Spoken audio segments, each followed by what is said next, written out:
Hello everyone, welcome back to my channel. പുതിയൊരു റെസിപ്പിയിലേക്ക് എല്ലാവർക്കും സ്വാഗതം. അപ്പോൾ എല്ലാവരും സുഖമായിരിക്കുമെന്ന് വിശ്വസിക്കുന്നു. അപ്പോൾ ഇന്ന് ഞാൻ ഉണ്ടാക്കാൻ പോകുന്നത് ദാൽ പുരിയാണ്. നമ്മുടെ ബീഹാറിലൊക്കെ ഒരു പ്രസിദ്ധമായിരിക്കുന്ന ഒരു റെസിപ്പിയാണ്. ഒരു ബ്രേക്ക്ഫാസ്റ്റിനും ഡിന്നറിനും ഒക്കെ ഉപയോഗിക്കുന്ന ഒരു റെസിപ്പിയാണിത്. അപ്പോൾ ഇത് ദാൽപുരി എങ്ങനെയാണ് ഉണ്ടാക്കുന്നത് നമുക്ക് നോക്കാം. ചാനൽ സബ്സ്ക്രൈബ് ചെയ്യാത്തവരാരെങ്കിലും ഉണ്ടെങ്കിൽ ചാനലൊന്ന് സബ്സ്ക്രൈബ് ചെയ്യുക. വീഡിയോ ഇഷ്ടപ്പെട്ടാൽ മറ്റുള്ളവരിലേക്ക് ഒന്ന് ഷെയർ ചെയ്ത് കൊടുക്കുകയും കൂടി ചെയ്യുക കേട്ടോ. അതിന് വേണ്ടിയിട്ട് ഞാൻ ആദ്യം തന്നെ കുറച്ച് നമ്മുടെ കടലപ്പരിപ്പാണ് ഞാനിവിടെ എടുത്തിരിക്കുന്നത്. കടലപ്പരിപ്പ് ഞാൻ അരക്കപ്പ്, ഈ കപ്പിന് അരക്കപ്പ് കടലപ്പരിപ്പ് ഞാൻ എടുത്തിട്ട് അത് നന്നായിട്ട് കഴുകി വൃത്തിയാക്കിയതിന് ശേഷം ഒരു 2 മണിക്കൂർ വെള്ളത്തിലിട്ട് കുതിർത്ത് വെച്ചിരിക്കുന്ന പരിപ്പാണിത്. ഇത് നമുക്കൊന്ന് വേവിച്ചെടുക്കുകയാണ് വേണ്ടത്. അതിന് മുന്നായിട്ട് നമുക്ക് കുറച്ച് മസാലകളൊന്ന് തയ്യാറാക്കിയെടുക്കണം. അതിനായിട്ട് ഞാനൊരു ചെറിയ ബോൾ എടുത്തിട്ടുണ്ട്. ബോളിലേക്ക് 1 ടീസ്പൂൺ മഞ്ഞൾപ്പൊടി ചേർത്ത് കൊടുക്കാം. അതിലേക്ക് ഒരു 1.5 ടീസ്പൂൺ മുളക് പൊടി, 1 ടീസ്പൂൺ മല്ലിപ്പൊടി, 1/2 ടീസ്പൂൺ ജീരകത്തിൻ്റെ പൊടി, 1/2 teaspoon black pepper powder, 1 teaspoon ഇഞ്ചി വെളുത്തുള്ളി പേസ്റ്റ്.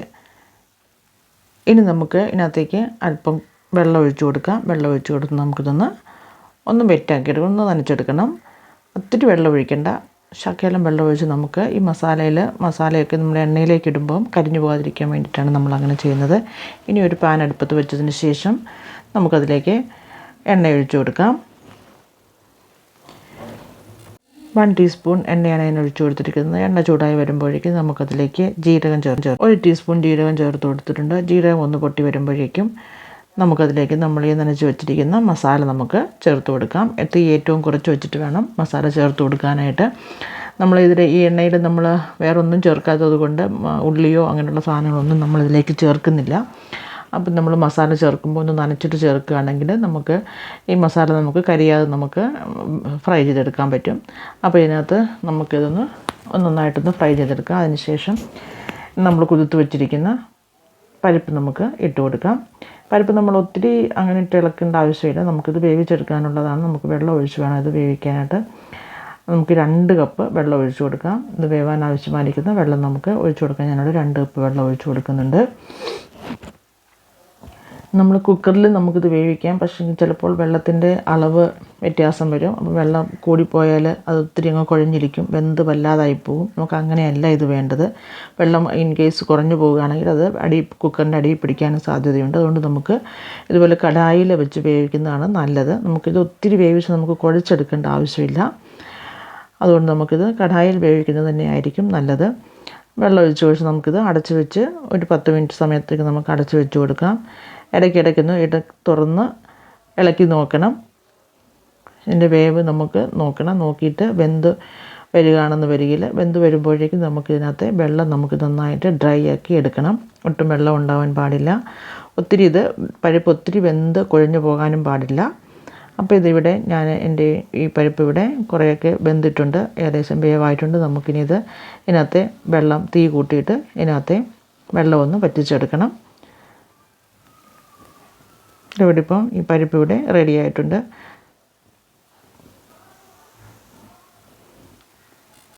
ഇനി നമുക്ക് സ്റ്റൗ ഓഫ് ചെയ്ത് ഇത് മാറ്റി വെച്ച് തണുക്കാൻ വേണ്ടി നമുക്കൊരു ട്രേയിലേക്ക് നമുക്കിതൊന്ന് മാറ്റി വെച്ച് കൊടുക്കാം. പെട്ടെന്ന് നമുക്ക് വേറെ പാത്രത്തിലേക്ക് മാറ്റി വയ്ക്കുകയാണെങ്കിൽ പെട്ടെന്ന് നമുക്ക് തണുത്ത് കിട്ടും. അതിന് ശേഷം ഇതൊരു മിക്സിയുടെ ജാറിലേക്ക് ഇട്ട് നമുക്കിതൊന്ന് ഗ്രൈൻഡ് ചെയ്തെടുക്കണം. വെള്ളം ഒട്ടും ചേർക്കാതെ തന്നെ വേണം അരയ്ക്കാൻ. നമുക്കിത് ഈ പരുവത്തിൽ ഒരു തരിതരിപ്പായിട്ട് ഈ പരിപ്പ് നമുക്ക് ഒത്തിരി അരച്ചിങ്ങ് എടുക്കേണ്ട ആവശ്യമില്ല.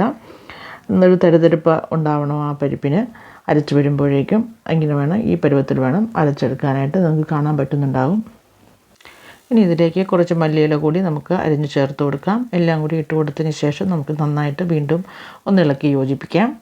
എന്നിട്ട് നമുക്കിതവിടെ മാറ്റി വയ്ക്കാം. ഇനി അടുത്ത സ്റ്റെപ്പിലേക്ക് കിടക്കാം. ഇനി നമ്മൾ ഇതിന് വേണ്ടുന്ന മാവ് കുഴിക്കുകയാണ് ചെയ്യേണ്ടത്. അതിന് വേണ്ടി ഒരു വലിയൊരു ബൗൾ എടുത്തിട്ടുണ്ട്. അതിലേക്ക് ഞാൻ 2 കപ്പ് ഗോതമ്പ് മാവാണ് എടുത്തിരിക്കുന്നത്. 2 കപ്പ് ഗോതമ്പ് മാവ് ഞാനിവിടെ എടുത്തിട്ടുണ്ട്. അതിലേക്ക് നമുക്ക് ആവശ്യത്തിനുള്ള ഉപ്പ് ചേർത്ത് കൊടുക്കാം. ഞാനൊരു 1 ടീസ്പൂൺ ഉപ്പ് ഞാൻ ചേർത്ത് കൊടുത്തിട്ടുണ്ട്.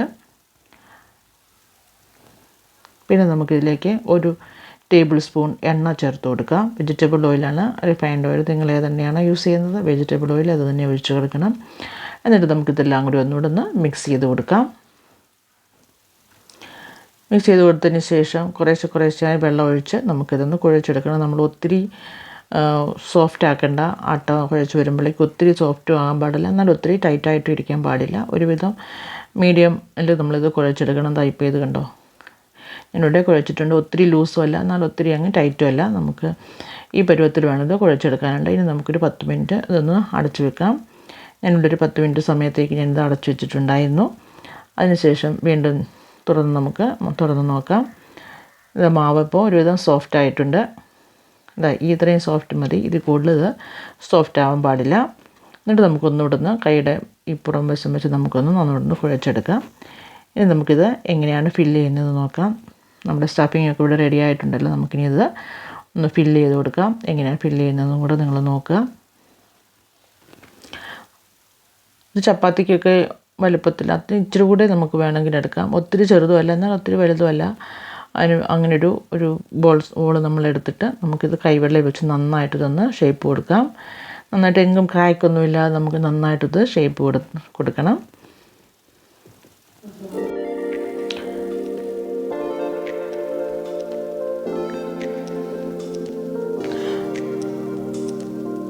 ഇനി നമുക്ക് ഇതൊരു ഇടയ്ക്ക് നമുക്കൊരു കട്ടോരി പോലെ നമുക്കിതാക്കണം.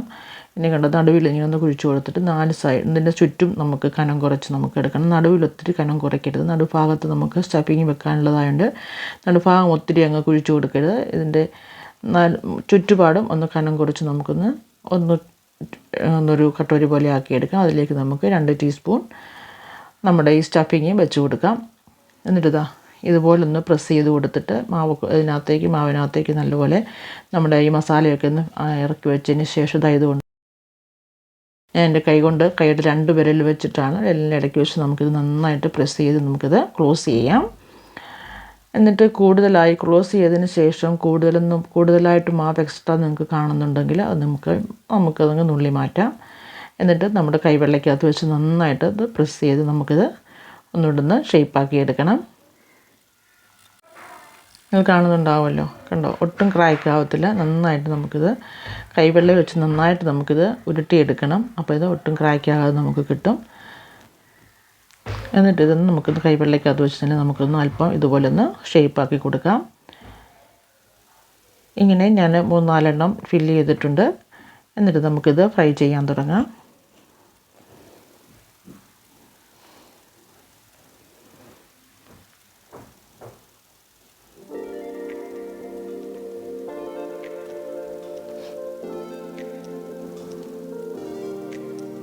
ഞാൻ 1-2 എണ്ണം ഇവിടെ കാണിച്ചിട്ടുണ്ട്, നിങ്ങൾക്ക് കാണുമ്പോൾ മനസ്സിലാവും. കണ്ടോ, ഇതുപോലെയാണ് നമ്മളിത് ക്ലോസ് ചെയ്യുന്നത്. സൂക്ഷിച്ച് വേണം ക്ലോസ് ചെയ്യാനായിട്ട്. ഒട്ടും അവിടെ ക്രാക്ക് ഉണ്ടാകാൻ പാടില്ല.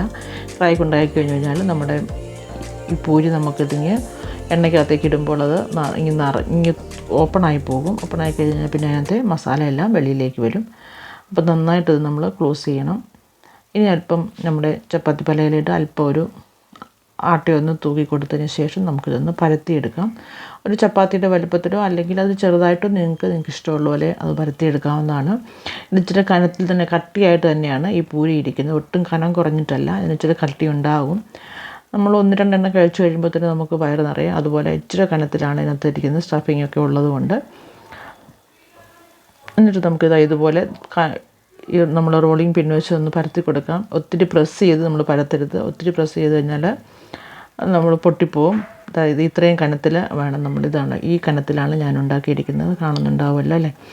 എന്നിട്ട് നമുക്കിതിനി എണ്ണയിലേക്ക് ഇട്ട് കൊടുക്കാം. എണ്ണ ചൂടായി വരുമ്പോഴേക്കും എണ്ണ നന്നായി ചൂടായതിന് ശേഷം ഒരു മീഡിയം ഫ്ലെയിമിലേക്ക് നമുക്ക് മാറ്റണം.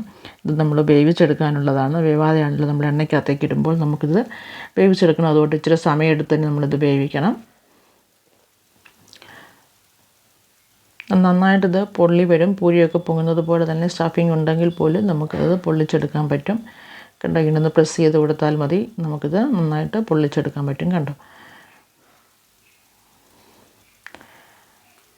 ഇങ്ങനെ എല്ലാ പൂരിയും നമുക്കിതുപോലെ ഉണ്ടാക്കിയെടുക്കാവുന്നതാണ്. നല്ല ടേസ്റ്റി ആയിട്ടുള്ള ഒരു റെസിപ്പിയാണ്. അപ്പോൾ നിങ്ങളെല്ലാവരും ഒന്ന് ഉണ്ടാക്കി നോക്കുക. വീഡിയോ ഇഷ്ടപ്പെട്ടിട്ടുണ്ടെങ്കിൽ ചാനൽ സബ്സ്ക്രൈബ് ചെയ്യുക.